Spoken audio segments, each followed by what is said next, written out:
나는 이제 쓸모없는 사람이 아닐까? 내 인생의 의미는 무엇이었을까? 혹시 오늘 하루 문득 이런 생각에 마음이 무거우셨나요?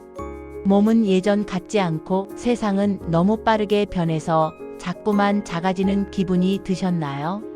솔직히 말씀드리면 그런 생각이 드는 건 당연합니다. 이상한 게 아닙니다. 하지만 우리 인생의 선배님들께 오늘 꼭 전하고 싶은 말이 있습니다. 절대 그렇지 않다고요.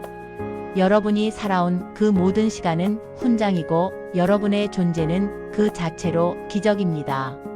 오늘 지친 여러분의 마음에 따뜻한 위로가 될 이야기를 시작해 보겠습니다. 미국의 시인 메이 사트는 이렇게 말했습니다. 늙는다는 것은 특권이다. 많은 이들에게 주어지지 않는 선물이다. 생각해 보십시오. 지금 이 순간을 살고 있다는 것, 오늘 아침 눈을 뜨고 숨을 쉴 수 있다는 것, 이것이 얼마나 큰 축복입니까? 우리가 사랑했던 많은 사람들이 누리지 못한 이 순간을 여러분은 지금 경험하고 계십니다. 통계청 자료를 보면 2024년 기준 우리나라 65세 이상 인구는 전체 인구의 19%를 넘어섰습니다. 우리 사회는 이미 고령 사회를 지나 초고령 사회로 향하고 있습니다. 하지만 이 숫자 뒤에 진짜 중요한 것은 무엇일까요? 바로 여러분 한 분 한 분의 이야기입니다. 여러분이 살아온 삶, 그 안에 담긴 지혜와 경험, 아픔과 기쁨, 그리고 무엇보다 사랑입니다. 여러분은 전쟁을 겪었고, 가난을 이겨냈고, 맨손으로 이 나라를 일으켰고, 자식들을 키우며 모든 것을 희생했습니다. 그 시간들이 여러분을 만들었고, 그 시간들이 지금의 대한민국을 만들었습니다. 하지만 현실을 직시해야 합니다. 나이 들어간다는 것이 결코 쉽지만은 않다는 것을요. 몸은 정직합니다. 아침에 일어날 때마다 여기저기 쑤시고 아픕니다. 무릎이 시큰거리고 허리가 굽어지고 귀는 잘 안 들리고 눈은 침침해집니다. 젊었을 때는 아무렇지 않게 하던 일들이 이제는 버겁습니다. 계단 오르기도 숨이 차고 무거운 것 들기도 힘들고 빨리 걷는 것도 쉽지 않습니다. 병원 가는 날이 친구 만나는 날보다 많아집니다. 약 봉지가 점점 두터워지고 의사 선생님 얼굴이 가족보다 더 자주 보입니다. 밤에는 화장실을 몇 번씩 가야 하고 잠도 깊이 못 자고 아침이면 몸이 무겁습니다. 마음은 더욱 외롭습니다. 평생을 함께한 동반자를 먼저 보내신 분들도 계시고 매일 같이 웃고 떠들던 친구들도 하나 둘 세상을 떠나갑니다. 장례식장 가는 일이 점점 잦아지고 부고 소식에 마음이 무거워집니다. 다음은 내 차례가 아닐까 하는 생각도 듭니다. 자식들은 바쁩니다. 이해합니다. 그들도 자기 삶이 있으니까요. 하지만 가끔은 너무 외롭습니다. 명절에나 한번 보고 전화도 일주일에 한 번 하면 다행이고 손주들은 할아버지 할머니보다 스마트폰이 더 좋아 보입니다. 사회에서도 점점 밀려나는 것 같습니다. 젊은 사람들은 우리 말을 귀담아 듣지 않고 우리를 짐처럼 여기는 것 같습니다.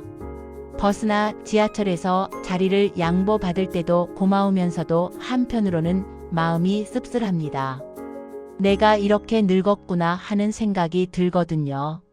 스마트폰 하나 제대로 사용하지 못한다고 답답해하고 ATM 기계 앞에서 헤매면 뒤에서 한숨 쉬는 소리가 들립니다.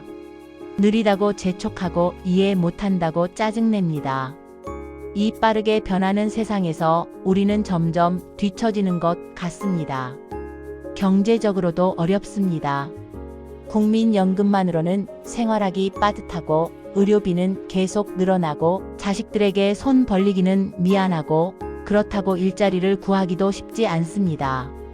프랑스의 작가 시몬 드 보부아르는 이렇게 말했습니다. 늙음은 인생이라는 극의 마지막 장이 아니라 인생 전체를 조망할 수 있는 관객석이다. 여러분이 지금 느끼는 외로움과 소외감, 그것은 나약함이 아닙니다. 그것은 오히려 여러분이 여전히 살아있고 느끼고 사랑하고 있다는 증거입니다. 아무것도 느끼지 못한다면 그것이 진짜 문제겠죠. 독일의 시인 헤르만 헤세는 이런 말을 남겼습니다. 모든 시작은 마법을 담고 있다. 그리고 모든 끝도 새로운 시작의 씨앗을 품고 있다. 지금 여러분이 겪고 있는 이 시간, 이것도 삶의 한 과정입니다. 그리고 이 과정에도 분명한 의미와 아름다움이 있습니다. 단지 우리가 아직 그것을 발견하지 못했을 뿐입니다. 미국의 심리학자 에릭 에릭슨은 인간의 발달 단계를 8단계로 나누었습니다. 그가 말한 마지막 단계, 노년기의 과제는 자아 통합 때 절망입니다. 자신의 삶을 돌아보고 받아들이며 죽음을 두려워하지 않고 맞이하는 것이죠. 이것은 실패가 아닙니다. 이것은 포기가 아닙니다. 이것은 오직 오랜 시간을 살아온 사람만이 할 수 있는 가장 높은 수준의 정신적 성장입니다. 젊은이들은 아직 이 경지에 오르지 못했습니다. 이것은 여러분만의 특권입니다. 일본의 정신과 의사 나카무라 코이치는 이렇게 말했습니다. 나이 든다는 것은 지는 것이 아니라 익어가는 것이다. 과일이 익듯이 포도주가 숙성되듯이 치즈가 깊은 맛을 내듯이 여러분은 지금 가장 깊은 맛을 내는 시간을 살고 있습니다. 젊은 시절의 그 톡쏘는 신맛이 아니라 오랜 시간 발효된 깊고 은은한 맛을 내고 계신 겁니다. 그렇다면 우리는 이 시간을 어떻게 살아가야 할까요? 구체적으로 무엇을 해야 할까요? 첫째, 자신을 용서하십시오. 과거에 했던 잘못들이 있을 겁니다. 하지 못한 일들, 자식들에게 미안한 마음, 배우자에게 못해준 것들, 부모님께 효도 못한 것, 친구에게 상처 준 말. 이 모든 것이 가슴에 남아있을 겁니다. 하지만 이제는 내려놓으셔도 됩니다. 여러분은 그때 최선을 다했습니다.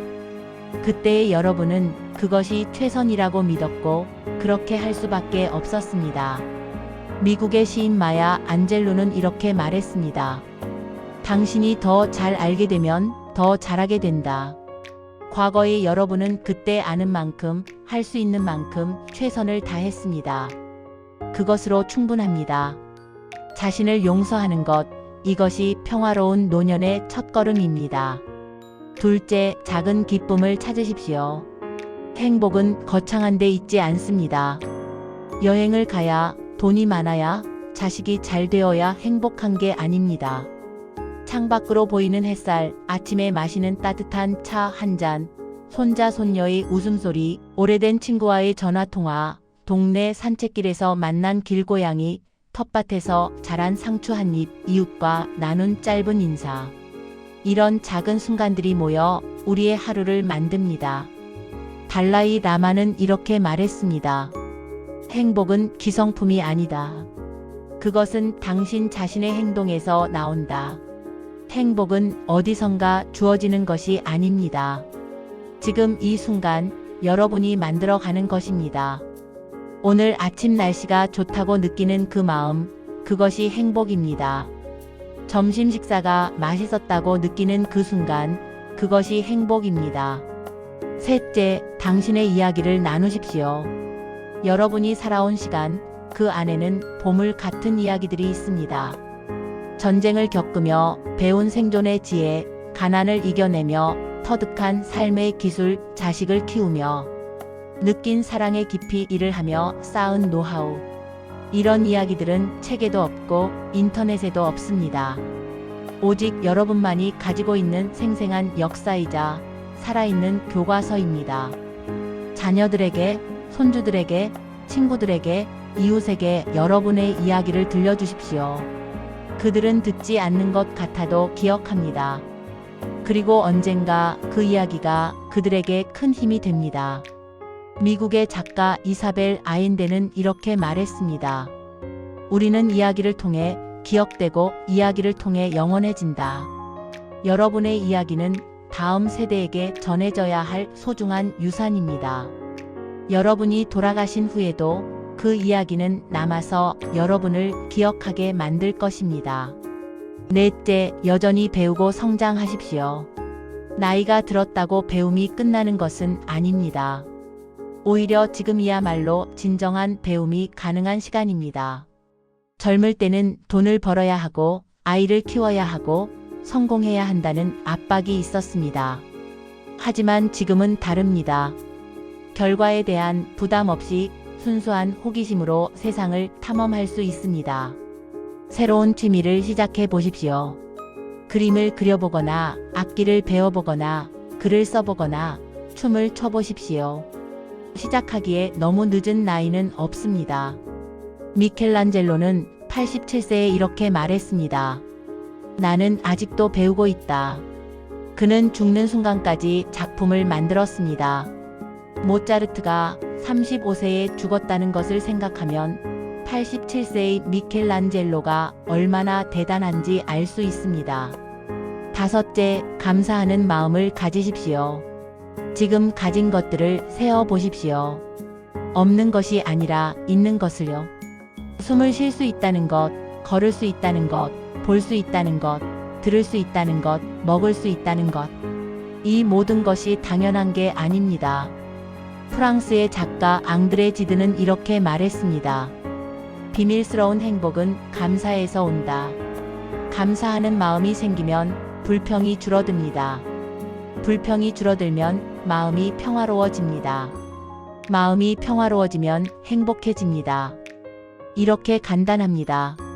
사랑하는 여러분, 오늘 제가 여러분께 꼭 전하고 싶었던 메시지는 이것입니다. 여러분은 충분히 잘 살아오셨습니다. 여러분은 지금도 충분히 가치 있는 존재입니다. 그리고 여러분 앞에 남은 시간도 여전히 의미 있고 아름다울 수 있습니다. 마더 테레사는 어제는 갔고 내일은 아직 오지 않았다. 우리에게는 오직 오늘만이 있다라고 했습니다. 맞습니다. 잠에서 깨어 눈을 뜨는 것, 숨을 쉬고 생각하는 것, 사랑하고 웃고 가끔은 울 수 있다는 것. 이 모든 평범한 순간들이야말로 우리가 누릴 수 있는 가장 큰 기적입니다. 미국의 시인 메리 올리버는 물었습니다. 당신은 이 하나뿐인 소중하고 야생의 인생으로 무엇을 할 것인가? 거창할 필요 없습니다. 오늘 누군가에게 따뜻한 미소를 지어주는 것, 오래된 친구에게 안부 전화를 거는 것, 창 밖의 새소리에 귀 기울이고 곁에 있는 사람의 손을 한 번 더 잡아주는 것. 그것으로 충분합니다. 나비는 자신의 생명이 한 달밖에 되지 않는다는 것을 모른다고 하죠. 그래서 순간순간을 그렇게 행복하게 날아다니는 것입니다. 우리에게 남은 시간이 얼마인지는 중요하지 않습니다. 중요한 것은 지금 여기서 여러분이 살아 숨쉬고 있다는 사실입니다. 빅토르 위고는 70은 청춘의 시작이다 라고 했습니다. 늦은 때란 없습니다. 여러분의 여정은 끝나지 않았습니다. 아직 발견할 기쁨이 남아있고 아직 나눌 사랑이 가득 남아있습니다. 여러분은 사랑받을 자격이 있습니다. 여러분은 존중받을 자격이 있습니다. 여러분은 행복할 자격이 있습니다.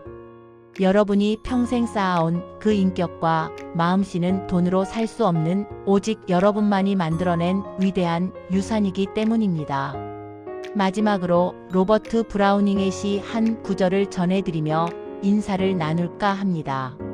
늙어감이여, 늙어감이여. 가장 좋은 것은 아직 오지 않았다. 인생의 마지막, 그것은 그 처음을 위해 만들어졌다. 기억하세요. 여러분의 인생에서 가장 좋은 날은 아직 오지 않았습니다. 오늘도 내일도 여러분의 찬란한 날들을 응원합니다. 구독과 좋아요, 알람 설정. 감사합니다. 사랑합니다.